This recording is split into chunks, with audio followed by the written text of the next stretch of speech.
Hey everyone, this is Sea Lion. I'm going to be getting into it today about Wattson and what her design really looks like in terms of the nitty gritty game design, what her relationship to other legends is, and what that looks like. So, in general, the consensus of this, if you don't have the attention span for it, that's a-okay. The consensus that's coming from me is say no to buffs to Wattson. She's incredibly powerful, she's just a little bit underutilized right now.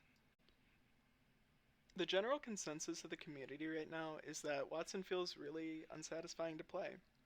Um, because of how the meta is developing, how players are developing, the situations that Wattson players are finding themselves in are that her tools are insufficient to actually hold off against advanced movement techniques, against timed pushes, against controlled pushes by three, exploding onto you through a gate, or anything of the sort. On top of that, because we have shield scaling, we have all these new ways to express ourselves in encounters, and as a result, Wattson is feeling really stale because of how she's able to navigate encounters. Players are wanting to express themselves like other characters, like Wraith, like Octane, like Pathfinder, with like these advanced movement techniques and flashy gunplay, but Wattson isn't that kind of character. It's not what she does. She actually denies expression, which is really, really important to note. She forces action from her enemies through denial. And buffing that in any way would begin to stifle creativity the way that old Caustic did. Daniel Z. Klein, the lead game designer for Respawn, has a history of working on champions such as Lucian, Azir, Tahm Kench, Talia, Kayn, and if you're familiar with League of Legends at a high level, i.e., like Masters Plus, like collegiate play, pro play, you're familiar with the fact that all these characters are incredibly high skilled duelists and hyper carries. They're very well thought out, and they always have a place in the meta. Klein is a really skilled developer when it comes to creating these high skilled duelists and hyper carries, especially in a way that allows his players to express their skills, have fair interactions, but also protect them from themselves, which is really, really important. Simply put, Apex Legends is a gunplay first game. Buffing Wattson decreases gunplay interactions for a variety of different reasons that I'll go ahead and get into right after the slide. But to begin with, for everything that Wattson offers her team, the opponent has to respond by shooting it. And all that time and resource that they're spending shooting it is time that you can spend shooting them. Remember, you can't shoot at two things at the same time. It's simple as that. Next, influence of gunplay. Well, abilities are meant to enhance gunplay, and problematic ones remove it. And Wattson's abilities are right at the cusp of being problematic because of how you have to deal with them. You might remember a time when shooting caustic traps going up was incredibly difficult, so they added destruction while it was being built, and that made it far more fun to play against. You felt there was counterplay and there's ways to position around it if you don't have the uptime to deal with it. And lastly, I'm going to talk a little bit in this presentation about diversity in the game, of options, and of characters.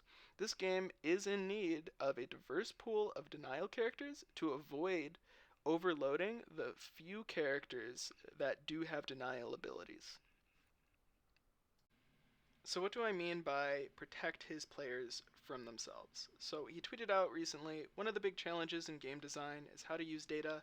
It's not just that you need to have the right data, but you then need to take away the right lessons and analyze the data correctly. This is very hard.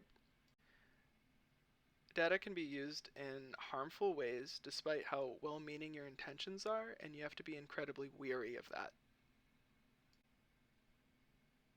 So at the forefront of all this, low-skill players don't see character choice as a choice, and that influences how they experience the game. When you only play a one character, maybe two, what you're doing is you're opting in to only experience the game from the lens of those characters' options. And only viewing the game from the lens of like one or two characters is incredibly polarizing because you're never introduced to how all the matchups of the game work and how you should be approaching things because you're only ever looking to be creative with like one or two or three interactions. Which leads me to my second point, which is players don't necessarily know why they play the game. And if a player doesn't know if at that moment they're not playing for a win or they're not playing for certain fun or maybe they're just playing for the exact feeling of playing a character, well, if they're not taking the action to back up that goal, they're standing in front of themselves, and that can be incredibly frustrating when they're not reaching their goals. And if you're not reaching satisfaction in terms of what you want to feel or do in the game, you're probably getting incredibly frustrated with the gameplay loop. And that leads me to my third point, which is many players don't separate thoughts and emotions. And that can be incredibly frustrating when you're standing in front of yourself to achieve a goal that you're not exactly sure what is. It can be incredibly disorienting. Which leads me to the final point, which is how do we even begin to help players with maladaptive behavior grow? And I'm sorry, but that's simply not a question that I'm qualified to answer. That's something that Daniel Z. Klein and his team are working on answer. How can we go ahead and begin making the player experience even more fun so those people can figure out what they want to do and experience those things? So, in general, what are the attributes of Pylon? What actually happens to your gameplay by putting it down? So, to begin with, it directly alters the game state. You no longer have to deal with throwables, there's no ordinances to deal with, and you increase the value of whatever terrain you're on. And it's as simple as that. You place it down and you gain value. Next, what about gunplay? How much does the Pylon alter gunplay? Well, first, it's a 150 HP hitbox, which is an incredible amount of damage to have to pump out. And next, the shield regen is 2 a second to whoever's inside, and that ends up netting a lot of HP over short durations. So you end up having to burst down the people that are using Pylon, or you're simply unable to push. Next, does it have a relevant lifetime? Absolutely. It is a 90-second duration with a 3-minute cooldown, and given the lifespan of each ring, Wattson will always have a trap walking into a ring. And next, what about reactive usage? Absolutely. The Pylon has a crazy low windup. As soon as you hear the sound of a grenade flying in the air, you're normally able to react by placing a Pylon down. If you hear a Gibby ulti or you see the zone appear around you, you can just place it down and you're worry free until it gets destroyed by shots possibly, but most likely you'll be out of line of sight and you'll be a-okay. So with these attributes in mind, how does Pylon actually begin to affect this character's win rate? Well, it directly increases survivability, so the character is going to have a higher encounter survival rate just by having it down. Does it lead to removal? Well, it doesn't directly increase lethality, but given its regen, it does improve survivability, which gives you more opportunities to remove your opponents. But what about gunplay stats? So I can only begin to speculate because some players may simply not know how to play around Pylon. So Pylon offers an absurd amount of regen over long trades. So as long as you're taking favorable trades, or even slightly unfavorable trades, you'll likely be able to attrition your opponents. So following the same pattern as the latter ability, the ultimate, we'll begin talking about the fences. So does it begin to alter game state? Absolutely. They're unsafe to push, they are a massive deterrence, and they increase the value of terrain. The more you have, the better. The better they're hid, even better. Do they alter gunplay? Absolutely. They slow and damage for crossing them. They have a 25 HP hitbox, and unless you have line of sight, you're not destroying them, or unless you have crypto ulti. So it does change how your opponent has to interact with you, and because of how loud and big they are, your opponent does have to pay attention. It's very clear that a Wattson is there if they're there. And next, do the fences have relevant lifetime? Absolutely. They last until destroyed, and when they're crossed, the slow lasts for 1.5 seconds.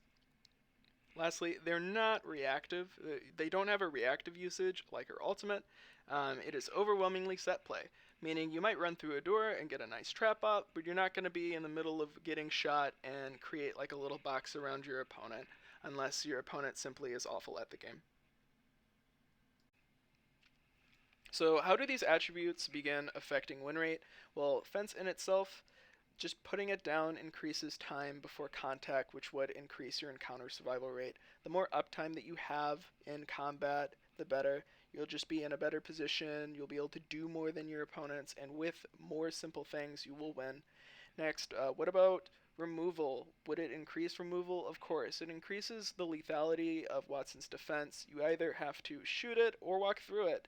And if you're doing either, she's able to retaliate in really simple ways. And lastly, what about gunplay stats? Crossing fences, very easily lethal. As long as Wattson or one of the players on her team have line of sight, you just light the person up as they cross. And if those people are taking those opportunities instead to cross to destroy the fence, that's 20 damage they're not putting in you, and during that period you can just exchange 20. It doesn't have to be a down, it just has to be a basic trade. They're not shooting at you, so it's a big opportunity. So after that little overview, what we found is, guess what? All of Wattson's abilities are honestly pretty fair in terms of denial. They work as they should be, and they have counterplay, which is really important. So at the end of it, we can say it's her turn when it should be. She is not taking her turn out of place. So one of the main arguments I hear about wanting to buff Wattson comes from saying that other characters are more impactful. And of course they are, because they aren't denial characters, and Wattson is a denial character.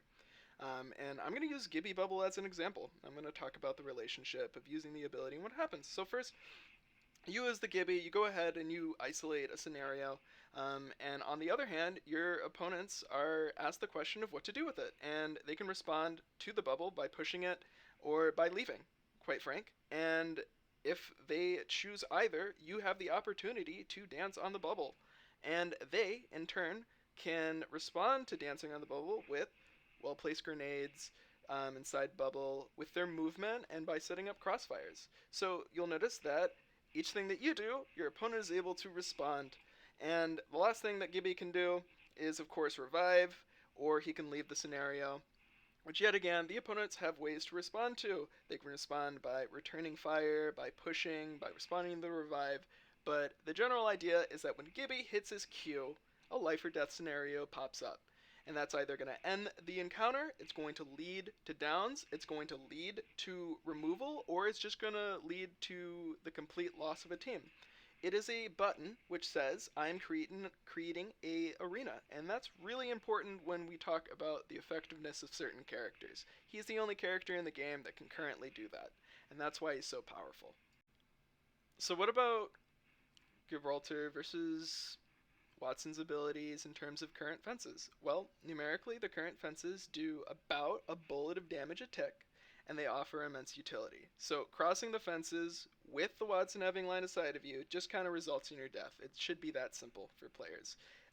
For players saying that you can't kill whoever crosses, I'm sorry, I hate to drop this on you, but you're just kind of unskilled in that respect. Like, if they're crossing and you're able to break from whatever angle they're holding, they can't move their mouse to you to retaliate, and you have enough time to kill them without retaliation.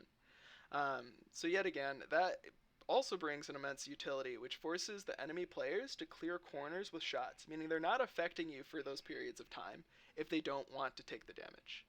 And what kind of relationship does that lead to? Well, you go ahead and you place fence to defend any sort of location, and your enemy is forced into making the decision to either destroy that fence by swinging the angle to deal 25 damage to the node. They can either go around and look for holes to get in through all your traps, or they can look to trade favorably on top of swinging that fence. So you, on the other hand, while those people are making those decisions, you're having to respond to pushes, and the best thing for you to do in those scenarios is you're attempting to net a 25 HP advantage for them swinging the fence. You can also simply just add another fence if it gets destroyed, or you can also reposition. Those are all things that you can decide to do, or they could decide to do, but either way, Wattson is at a net advantage just for having fence down. So we go ahead and buff fences. What ends up happening? Well, numerically speaking, that means that the fence is going to begin doing more damage than a shot, or an average shot. And then the utility of the fence is going to end up possibly increasing the CC. Maybe you decrease the cast time, increase cast range. But the result of all that, no matter what, is Wattson's going to be gaining way too much passive priority in fights. And by passive, I mean she is going to be able to be in more positions now where the opponent is forced to deal with the fences that she puts down instead of trying to find ways around them. So let's say you go ahead and place the pylon. So what are you gaining for your team? Well, numerically speaking, you're putting down a 150 HP object, which can be used to block shots, and you're also netting 6 HP regen for your team a second, like in terms of net. The pylon itself heals 2 a second, which is still immense. And yet again, you get this utility that you don't have to deal with any throwables or ordinances in its line of sight, which denies almost every offensive character ability in this game besides Crypto Ulti. Next, what about the relationship between you and the other players? We're going to talk a lot about like the negative space that's created. So first, by placing the pylon out of the enemy's line of sight and them having to destroy the pylon and fences to begin approaching you in like a equal manner, they have to draw a line of sight of it, which is incredibly difficult to do. And if they decide to trade with you, every 15 seconds, a scout shot is just completely wiped from the books.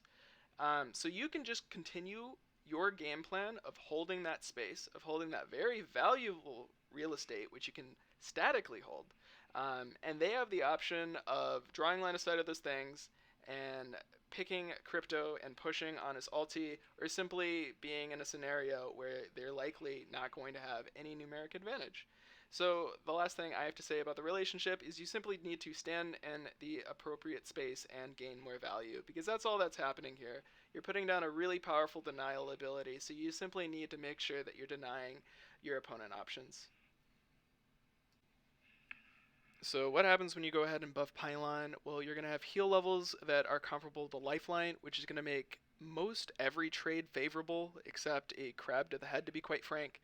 And that's going to make it incredibly difficult to even begin trading with a Pylon, and it's going to become oppressive in gunfights. Next, if we go ahead and change how utility is allocated, maybe it can't be destroyed by EMP.